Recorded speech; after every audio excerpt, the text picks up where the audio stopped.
If you're wondering how the bad guys find your access point to begin with, well, it's simple. They're looking for them. And in some cases, they're not just targeting you. They want to find access points wherever they might be. So there is something called wardriving that's very common. You'll find people hopping in their car. Now your Wi-Fi systems have very nice antennas you can connect to them. Many times there's a GPS functionality that you can plug into this as well. You hop in your car and you start driving around. In fact, you don't even pay attention to what's on the computer. Just drive around for a while. The GPS is going to be monitoring where you go, and you'll find that you collect a huge amount of information over a very short period of time. If you're using different software to find these access points, here's one on my Mac called Kismac, and you can see just sitting in one place in my house, not even driving around, you can see all of the different access points around you, the ones not only in your house, but elsewhere. Now imagine driving around your entire neighborhood, around your entire city. You may be surprised at exactly what you're able to see. And the big challenge for us as security professionals is the ability to do this is very, very, very easy. All of these tools are absolutely free. There's something called Kismet. I'm using the Mac version of that called Kismac.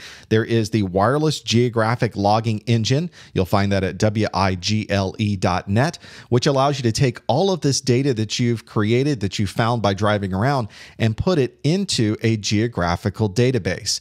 It doesn't have to be by car. You could also do this by bicycle. You could do this by connecting a wireless access point to a radio-controlled plane. This actually happens. And you'll have people that go up in an actual plane and fly over an entire city to be able to see what's going on. This is not unheard of. So your access points now become a data point in the big database that the bad guys are using to figure out where can they gain access to a wireless signal.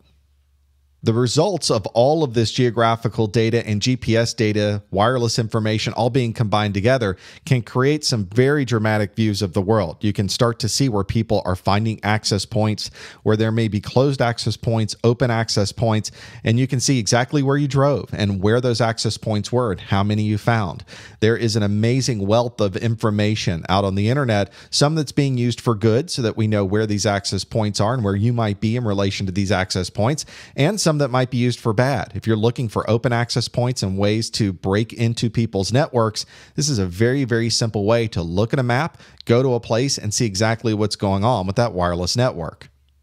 Back before we had GPS connectivity and a way to drive around with a wireless device that was a laptop that was able to gather this information over long distances, we did something called Warchalking, or at least it was something that was mentioned. These days, it's more of a historical footnote to how this whole wireless network generation came about. It used to be that we didn't have this technology. There weren't signs on the door that said there was free Wi-Fi. The people that had an access point that were plugging into the internet were very unusual to find. And so there was this concept created called Warchalking. If you were fortunate enough to find somebody who had a wireless network, this gentleman called Matt Jones created these set of symbols. So you could look on the sidewalk, someone will have written in chalk, or on the wall, someone would have written in chalk some of these symbols to know whether there was an open node, a closed node, or one that was wireless encrypted. It even was the WEP node. There was no WPA back in those days. That way, if you happen to find one that was available, you could tell the world. You could say, oh, I found an open access point. Let me draw a big symbol on the sidewalk. Let me draw a big symbol on the wall and let everyone else know. Well, the situation, of course, since those days has changed dramatically. These days, it's hard not to find a wireless access point that you can use. Almost everybody is putting them on their windows saying, oh, come in our place, buy some food, buy something to drink, get some coffee. You can hop on our wireless access point. And they're using it as a sales tool, a marketing tool to get you in the door. So although this Warchalking isn't used anymore, it's really just migrated into another way that we can use to find out where can I go to get a wireless signal.